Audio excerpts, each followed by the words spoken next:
Thank you, Mr. Chairman. All of President Trump's efforts came to a head on the afternoon of January 6th. Standing on the stage of the Ellipse, President Trump told tens of thousands of angry supporters that the election was stolen, that they had the power to change that if they marched to the Capitol, and that they wouldn't have a country anymore if the presidency was taken away from him. He told them he would be there with them. And then, as the crowd descended on the Capitol, President Trump watched it on television. Despite pleas from his senior advisors, from lawmakers on the Hill, and from his own children, President Trump would not issue a public statement, instructing his supporters to disperse and leave the Capitol. Mr. Trump's failures spanned the period from 1:10 p.m., when his speech ended, and he instructed his supporters to march to the Capitol, to 4:17 p.m., when he finally, begrudgingly, told his supporters to go home. For 187 minutes, he actively disregarded his constitutional obligation to take care that the laws are faithfully executed. As we've established through months of investigation, that is because the mob wanted what President Trump wanted, to impede the peaceful transition of power. These are the Select Committee's findings about President Trump's dereliction of duty.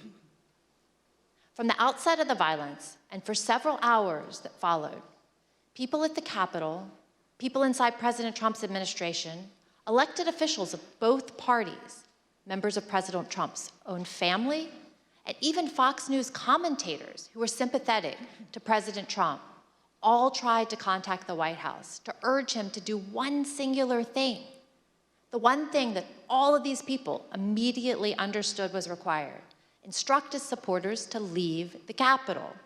The president repeatedly refused pleas as he watched the violence at the Capitol on television. During the day, the president never spoke with National Guard, the Department of Defense, the Department of Justice, or any law enforcement agency. At no point during the day, or any other, did he issue any order to deploy any law enforcement agency to assist. Multiple witnesses, including President Trump's White House counsel, testified to these facts. Your White House employees, who had been speaking directly with President Trump, state that he didn't want anything done. The president was making phone calls that afternoon, but they weren't to law enforcement officials.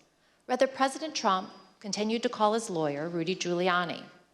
Both President Trump and Mr. Giuliani spoke with congressional leaders, even after the violence had begun, to encourage them to continue delaying the session. Approximately 3 hours after being informed of the violence at the Capitol, hours during which, as our evidence has shown, Donald Trump sat in his dining room and watched the violence on television, the president released a video statement in which he again repeated that the election was stolen, told his supporters at the Capitol that he loved them, and ultimately suggested that they disperse. The statement had an immediate impact on elements of the crowd, many of whom have testified that it led them to depart the Capitol.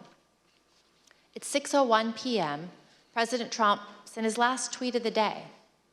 He did not condemn the violence. Instead, he attempted to justify it. These are the things and events that happen when a sacred landslide election victory is so unceremoniously and viciously stripped away, he wrote. Remember this day forever.